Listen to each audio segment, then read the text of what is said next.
Hello student, today I am going to teach class 6 history chapter 8 new questions and ideas यानी कि नए प्रश्न और विचार। टॉपिक फर्स्ट है आपका द उपनिषद। मीनिंग यानी कि अर्थ समझेंगे। The word Upanishad is a combination of 3 syllables यानी कि उपनिषद शब्द 3 अक्षरों उपा, नी and शद। Here upa means near, ni means down and sad means to sit. In this way, Upanishad means to sit and the feet of the guru or teacher to receive his teaching. यानी कि उपनिषद शब्द हमारे 3 शब्दों के mail से बना हुआ है, जिसमें उपा का मतलब क्या होता है? उप का मतलब होता है आपका निकट, और नी का मतलब होता है नीचे, और षड का मतलब होता है बैठना। ठीक है। In this way, Upanishad means to sit at the feet of the guru or teacher to receive his teaching. या इस प्रकार उपनिषद का अर्थ गुरु या गुरु के चरणों में बैठना और उनकी शिक्षा ग्रहण करना होता है। तो व्हाट मीन्स उपनिषद यानी कि Upanishad means to sit at the feet of the guru और teacher to receive his teaching यानी कि गुरु के चरणों में बैठना और उनकी शिक्षा ग्रहण करना। The Upanishad are considered to be the part of the later Vedic text यानी कि उपनिषदों को बाद के वैदिक ग्रंथों का हिस्सा माना जाता है।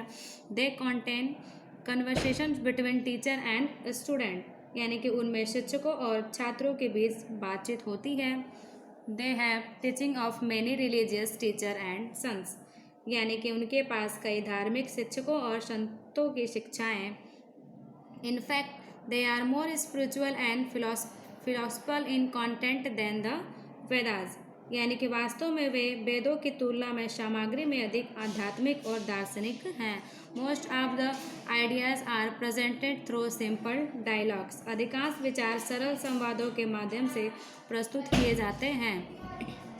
Most historian hold that there are 100 Upanishad अधिकांश इतिहासकारों का मानना है कि 108 उपनिषद हैं। Out of them 11 are considered to be the main Upanishad उनमें से 11 को मुख्य उपनिषद माना जाता है।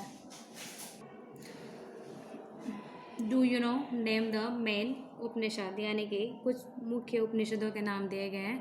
तो नंबर फर्स्ट आपका है कथा, सेकंड है आपका तैत्तिरीय, थर्ड है आपका छांदोग्य, फोर्थ है आपका ईसा, फिफ्थ है आपका केना, सिक्स है आपका प्रसन्ना, सेवन है आपका मांडुक्य, एट है आपका ऐतरेय, नाइन है आपका मुंडक और 10 है आपका श्वेतास्त्र और 11 है आपका बृहदकारण्य। नेक्स्ट टॉपिक है आपका टीचिंग यानी कि शिक्षाओं के बारे में। The Upanishadic thinker try to answer many difficult question यानी कि उपनिषदों के विचारों ने अनेक कठिन प्रश्नों के उत्तर देने का प्रयास किया। They wanted to know about life after death यानी कि वे मृत्यु के बाद के जीवन के बारे में जानना चाहते थे। Some thinker wanted to know why sacrifice should be perform कुछ विचारक जानना चाहते थे कि वे सेक्रीफाइड या फिर यज्ञ क्यों करना चाहिए। अकॉर्डिंग टू देम उनके अनुसार there are something permanent in the universe that would last even after death उनके अनुसार ब्रह्मांड में कुछ अस्थायी है जो मृत्यु के बाद भी बना रहेगा। They called it as the Atma or the individual soul and the Brahman or the universal soul. उन्होंने इसे आत्मा या व्यक्तिगत आत्मा और ब्रह्मा या सार्वभौमिक आत्मा कहा। They believed that ultimately both the Atman and the Brahman are the same. यानी कि उनका मानना था कि अंततः आत्मा और ब्रह्मा दोनों एक ही हैं। If anybody neglect the individual soul, actually he or she neglect the universal soul. यदि कोई व्यक्ति व्यक्तिगत आत्मा की उपेक्षा करता है तो वास्तव में वह सार्वभौमिक आत्मा की उपेक्षा करता है। The Upanishad deal with the Indian philosophy and involve the theory of karma, maya and mukti. यानी कि उपनिषद भारतीय दर्शन से संबंधित है और कर्म, माया और मुक्ति के सिद्धांतों को विकसित किया है। The Upanishad state the individual soul can unite with the universal soul at the और the Brahma by doing right karma. यानी कि उपनिषदों में कहा गया है कि व्यक्ति की आत्मा सही कर्म करके सार्वभौमिक आत्मा या ब्रह्मा के साथ मिल सकती है। The Upanishad discuss about creation of the world, creation of man, ideal human conduct, the practice of yoga, meditation, karma and truth about life and death. यानी कि उपनिषदों में संसार की रचना, मनुष्य की रचना, आदर्श मानव आचरण, योग का अभ्यास, ध्यान, कर्म और जीवन और मृत्यु के बारे में, सत्य के बारे में चर्चा की गई है।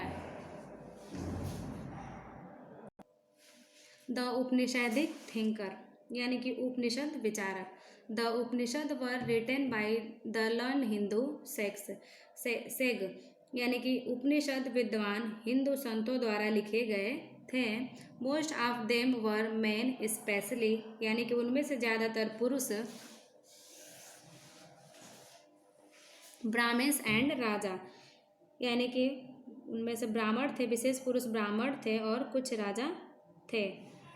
However, there were also a few renowned women thinkers such as Gargi, यानी कि हालांकि कुछ प्रसिद्ध महिला विचारक जैसे कि Gargi, poor people exceptionally took part in religious debates and discussion,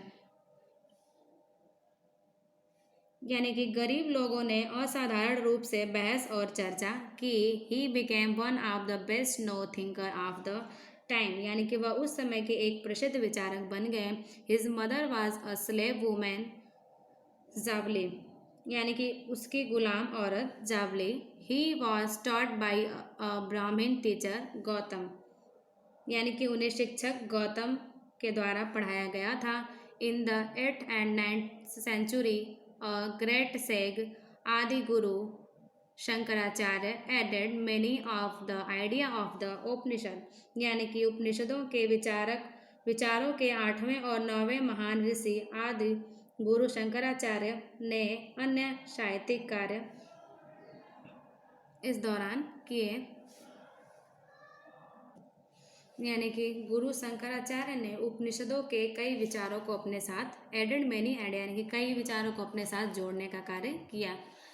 next topic है अदर लिटरेसी वर्क, यानी कि अन्य साहित्यिक कार्य। During this time other great literary work were also produce, यानी कि इस दौरान अन्य महान साहित्यिक कृतियों का भी निर्माण किया गया।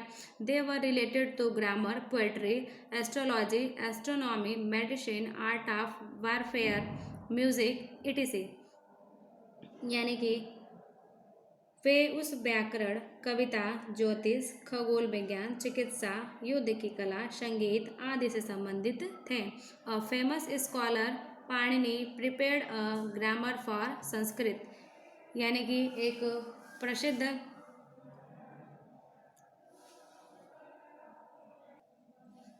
एक प्रसिद्ध विद्वान पाणिनि ने संस्कृत के लिए एक व्याकरण तैयार किया।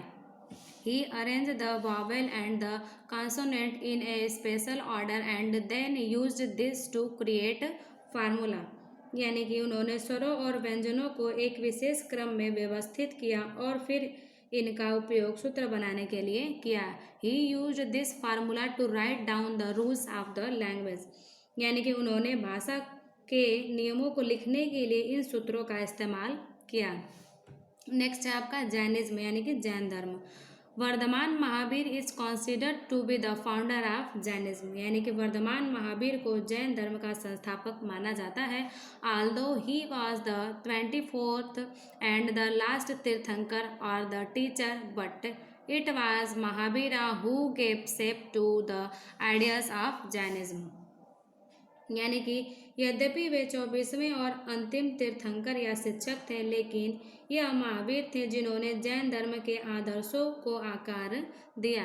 His teaching constitute the core of the religion, यानी कि उनकी शिक्षाएं धर्म का मूल हैं। The first tirthankar was Rishabh Dev and the 23rd tirthankar was Parshvanath. यानी कि प्रथम तीर्थंकर ऋषभ देव और जो हमारे 24 थे 23rd यानी कि 23वें तीर्थंकर हमारे कौन थे?